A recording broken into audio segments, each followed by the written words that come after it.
Listen to women. Don't just hear, listen. Not the performative nodding along we do when we're waiting for our turn to speak, but the real, teeth-gritting, uncomfortable kind. The kind where you shut your mouth, let someone from a completely different walk of life explain their struggles, and, here's the radical part, you actually hear them. This isn't about being polite, it's about survival. Because if the working class is going to win this fight, we can't afford to have half the team on mute. Women know women's issues better than men do. Shocking, I know. Here's a wild idea. If women tell us something's making their lives harder, maybe, just maybe, they're onto something. When a waitress says she's tired of getting stiffed on tips and harassed by customers, she's not making it up. When a single mom explains how childcare costs eat her whole paycheck, she's not exaggerating. These aren't abstract feminist theories, they're real problems faced by real people. But here's where things get messy. Some guys hear this and immediately jump to, oh, so everything's men's fault now. No. That's not the point. The point is that if we're going to build a movement that actually works for everyone, we can't just dismiss someone's struggles because we haven't lived them. You don't have to be a woman to recognize that maternity leave shouldn't be a luxury, or that domestic workers deserve fair pay. You just have to not be a selfish brick. One of the problems we often make is thinking solely from our own perspective. We have a bias towards our own lived experiences while saying, that didn't happen because reasons, those reasons being shitty and anecdotal. No demographic is a monolith, but open ears, close mouth, and actually understand that it's their lived experience. Maybe they're wrong, but don't immediately dismiss them just because you have trouble thinking beyond your own brain housing group. Men have problems too, and no, feminism isn't rushing to fix them. Now, flip it around. If men say they're drowning, suicide rates skyrocketing, workplaces grinding them into dust, family courts treating them like walking ATMs, maybe we should listen to them too, instead of rolling our eyes. But all too often, the second a guy opens up about this stuff, he gets hit with, oh,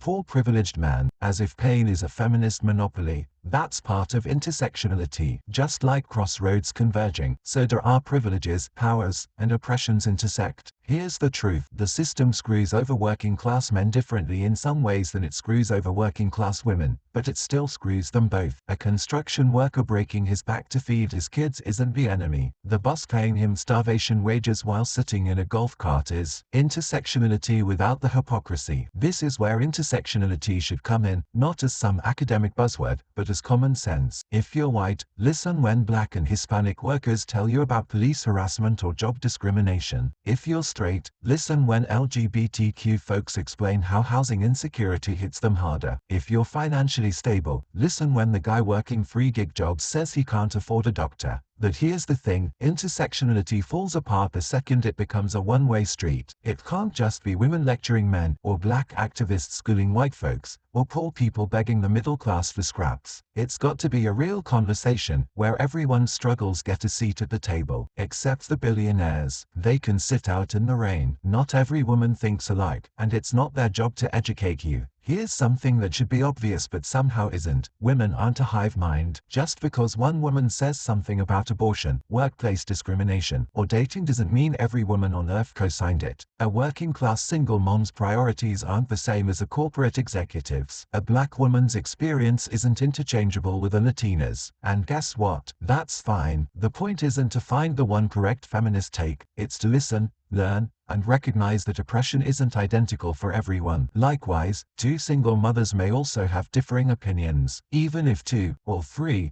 or 1,000 people are part of the same demographic, they'll likely all have different opinions about the same topic. No one demographic is a monolith. Standpoint theory is actually a great way to explain this. Elevator pitch definition. Standpoint theory is the idea that all the various things in your background created the summation of your ideas. How you grew up, when, socioeconomic status, ethnicity, race, religion, all of the things. This affects how we see the world. Understanding the variance of worldview is the foundation of intersectionality. Now, to that effect, it's our job to understand this for ourselves. It's not women's, or black folks, or trans folks, or any marginalized group's job to educate you. If you genuinely care, The resources are out there. Books, articles, creators who break this stuff down daily. You don't get to demand free emotional labor from people already fighting to be heard. Put in the work yourself. The answers are a search away, unless you'd rather stay ignorant, in which case, maybe sit this revolution out. We must understand that being the dominant hegemonic demographic gives us the privilege, there's that word again, to ignore things like race, sex, and gender discrimination. But don't confuse privilege with power. I've had a few pearl clutchers come at me in comments lately confusing the two. But I digress. Feminism's blind spot, or why we need something better. Feminism had a chance to be this unifying force. Instead, it got hijacked by corporate types who turned it into a branding exercise. Lean in circles for rich women while the rest of us fight for crumbs. Worse, it became gendered in all the wrong ways, acting like men's issues were either imaginary or deserved. Do you want to get TERFs? Because that's how we get TERFs. Current pop feminism, the liberal right-wing feminism you see in the movies, is not solidarity. That's just another divide and conquer tactic. And if you're like, did he just say liberal right-wing?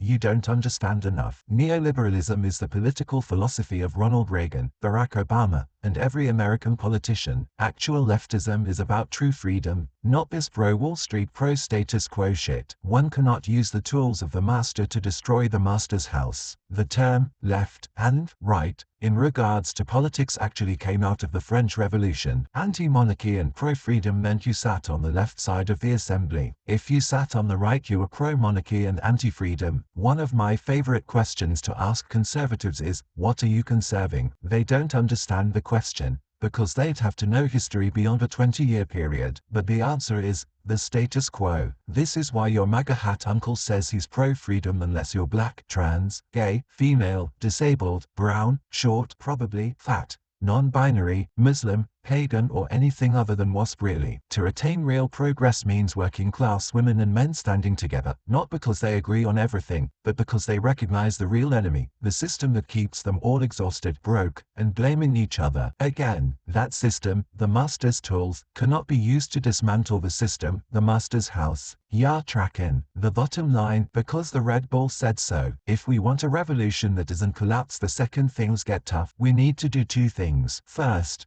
listen to people who aren't like us, not to perform wokeness, not to score points, but because their struggles are part of the bigger fight. And two, ditch the movements that pit us against each other. Feminism that vilifies men isn't liberation, it's just another tool of the elites. The ruling class isn't scared of protests or hashtags. They're scared of unity, of miners and teachers and nurses and factory workers realizing they're all getting played. So let's stop letting them win. Listen hard, fight harder, and leave no one behind, except the billionaires. They can rot.